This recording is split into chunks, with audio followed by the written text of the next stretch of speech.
I'm sure by now that everyone has seen the announcement that there's only one chapter beyond the current setting for Seven Deadly Sins until it ends. Chapter 346, it's going to officially end. And to be perfectly honest, after this chapter, I fully believe that there's going to be an announcement for a sequel series, because with all the chaos stuff going on, and I know I've mentioned it before on my channel. I didn't really like where the stuff was going with the Demon King. I found that kind of disappointing, and I'm still annoyed with the male Starosa stuff. That's gonna bother me forever. But the chaos stuff I really liked. I thought that was a really good setup for the future, and I think it opens up a lot of possibilities for the series beyond this point, beyond what it's going to do, and beyond what the plans are for it.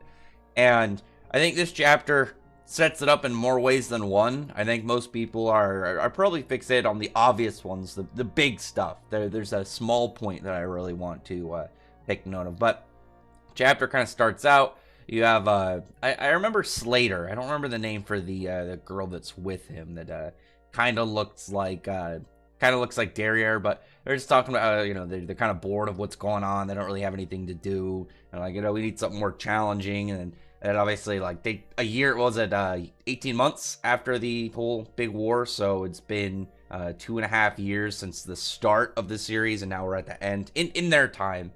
And now they're just kind of talking about, oh yeah, the new king and stuff, and obviously Slater, it's not happy because now Meliodas is the king and whatnot. I was actually surprised that Hauser got, he's the new head Holy Knight. He's the chief Holy Knight at this point. I figured it'd be Gilthunder. I actually don't think Gilthunder was shown at all in this chapter, to be perfectly honest. You saw Hendrickson and you saw Dreyfus, but I was trying to remember his name. I was like, I don't know, I remember most of the, I'd say a fair amount of the characters' names. Some of the small ones, obviously, they stopped being relevant after the first arc, so it's kind of hard. But, yeah, no Gilthunder was surprising, because he was the first major one we really met in the series, from what I remember. I still remember that whole part where he was introduced, the whole Meliodas throwing the spear 7 miles. That was still pretty cool. Well, no, he caught it after Gilthunder threw it, and then threw it back, if I recall correctly. Or did he throw it, and then... I'm trying to remember if he caught it and threw it back, or if he threw it and then Gilthunder. Either way, you remember that scene to a degree. It was still a pretty badass scene, even at this point in the series. It's got one of the cooler flex portions of the series itself. But I'm at that point, I'm surprised that he wasn't in this chapter. Maybe he'll be in the next one. If he's not in the next one, I'll be really surprised. As I'm just re-looking through it as I'm going through this, and I don't see him anywhere. Oh wait, no. He was with he went and saw them when they went to go see Meliodas and Elizabeth. He was briefly in it for a short moment with oh my god, I don't remember the other princess's name, whatever her name is, but not important. She didn't really do anything all serious other than get possessed by one of the archangels. But one of the characters, and this is the part where I think it'll for sure will be a continuation, just based off this part. Not counting one of the characters, also just the short guy. If you remember the guy that was with I don't remember the dude with the mustache, but I do remember Death Pierce. They were with that little special group when we were just finding out about power levels in this series, and Fraudrin went and he pretty much wrecked their base and stuff. I still remember that whole portion. And he had the chick with the heart arrows, and I don't remember the dude's powers, but him growing up, he just looks like Bond with a different face. But I mean, it's not really important. He was a pretty small character, so who cares what he looks like? But Death Pierce, he's planning on going back to Edinburgh. He's gonna raise his kingdom, and he remembers Derriere not only as the demon that killed Denzel, but also the angel, the goddess that manipulated them. So he doesn't like either of them, and he doesn't want to be part of. He doesn't want to be part of this kingdom at all, because they made, Meliodas is a demon and Elizabeth is half human, half goddess, and he doesn't like that they've made him king and queen, and he wants to build a country for only humans. There would be no real point to set this up if there wasn't plans for a continuation. This would be just waste of panels. There would be absolutely no reason to show this character at all, to show his unhappiness towards like their decision of making these two king and queen if there wasn't plans to do something with it.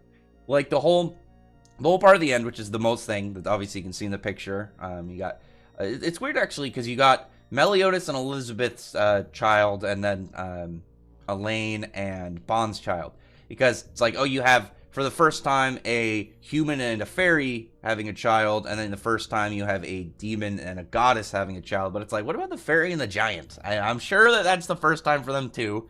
I don't think we ever saw throughout this series a hybrid of the two, at least from what I remember.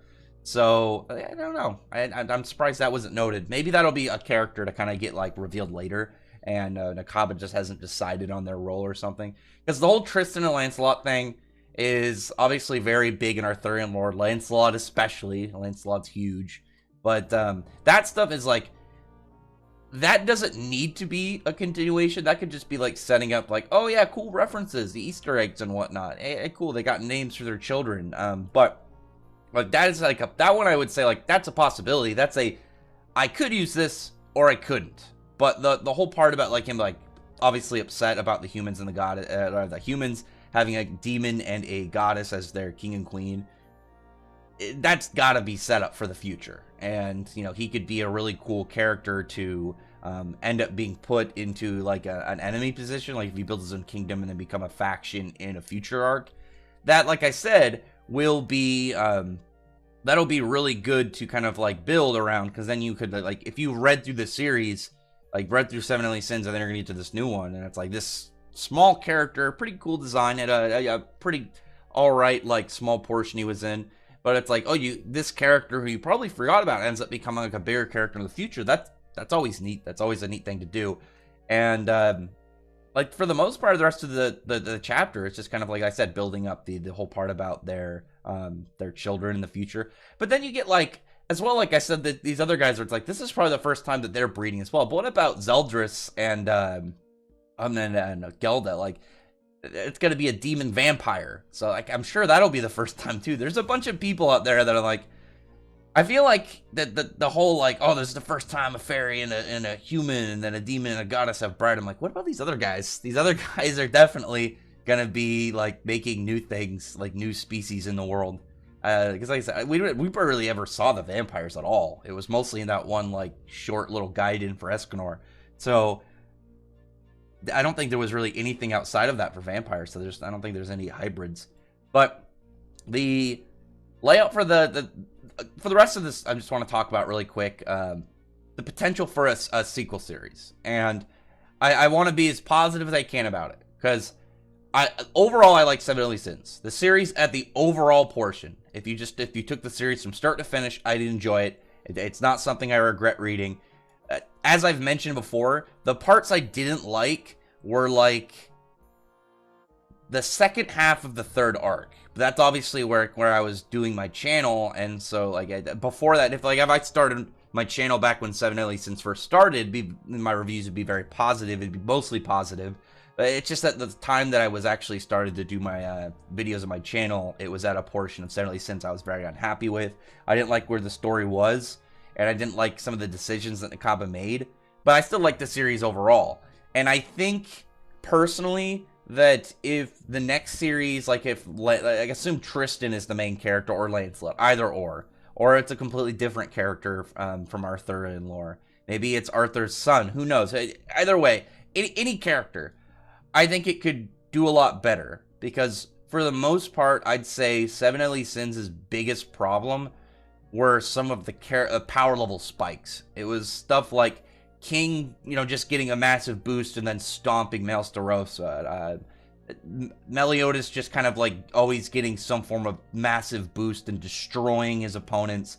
And then, that just staying permanent, and him just being too powerful on a regular basis that completely killed some of the tension of the other characters. It's not like, oh yeah, we know that he's going to win because he's the main character, and obviously he's going to win in the end. We don't know how he's going to do it. He might get, some form of new skill, might do training, he might get a power-up, he might get a new weapon or something.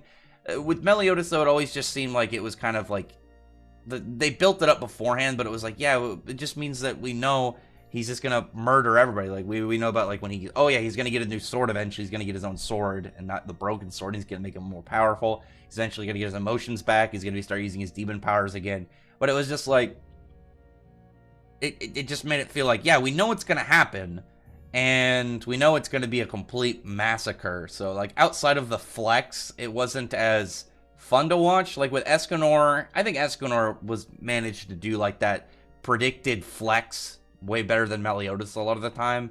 And the fact is, was very situational. Like the way his powers work, I think it worked out a lot better. So if the next character, the next main character of this series, kind of starts out as a rookie and ends up, ends up having to get stronger. Like they don't have to start like dog crap, like absolute shit in terms of skills. But as long as they're not just broken from the start, I think you'll avoid a lot of the later problems with Seven Deadly Sins. Especially, I think one of the biggest things that is, I think people that think of the series as a whole talk about it. I don't see much of it when it comes to like people discussing it, but I know people have discussed it, is the power spike that kind of made a lot of characters fall off. Because when you look at a lot of series, and I'm going to wrap it up because we're already at like 11 minutes, and when you look at a lot of series, there's generally still a lot of characters that hold relevance. Obviously, the main character generally ends up most powerful. We already know that. I mean, I'm sure you've read enough. Anybody who's watching this has probably read enough shonens and series in general to know the main character usually ends up really powerful above a lot of other characters. But when you end up kind of like with Seven Deadly Sins, where outside of the couple members of the main cast, everybody else is useless, it ends up hurting a lot. Especially when you had all the Holy Knights, and then as soon as the Ten Commandments showed up, the Holy Knights were forgotten about. All of them. Like there was like Hauser, I can't remember Dreyfus's son's name, but Hauser and Hendrickson and Gilthunder, especially Gilthunder, like I said, them kind of being built up through the first arc and then just forgotten about, I think was a real big waste. It wasn't like some random character that was just on the side, like Slater, for example. Like Gilthunder was a major character in the first arc, and he was like one of the top plain humans without any crazy immortality or something. It was just like, no, he's a skilled sword guy, he's got lightning magic, and he just kind of got left alone. And I think as long as like Nakaba, as long as Nakaba doesn't end up doing like that kind of big fall off power, like ridiculous spikes like that, and keeps characters relevant, then he'll have no problem. Because for the most part, the series he did before Seven Deadly Sins did that, and it wasn't until the very end the main character got ridiculously OP.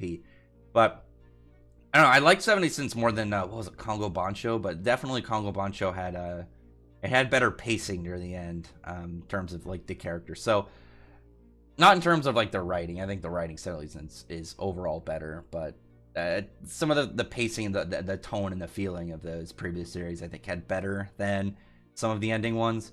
So I look forward to this next one. I have confidence in the fact that he'll do well. He'll at least make it fun, and I'm hoping he focuses more, like whenever he wants to do like make a character seem really powerful, he thinks of more like a flex thing instead of just like, oh yeah, he just mauls his opponent.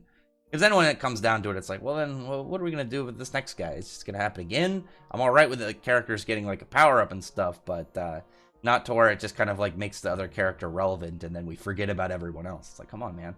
But other than that, comment below. Tell me your thoughts about this chapter. Tell me your thoughts about this series and it's about to end, and what exactly you want out of a sequel series. And again, I'm hoping for more Arthurian lore. I found the Arthurian lore stuff way more interesting than the gods and goddesses and demon stuff. Because the goddesses and demon stuff, I was just like, it's really between them, and then all these other characters are just kind of like there for the ride. And like we still like didn't get a whole lot of like fairy stuff. There was like no giant stuff. The vampires are pretty much forgotten.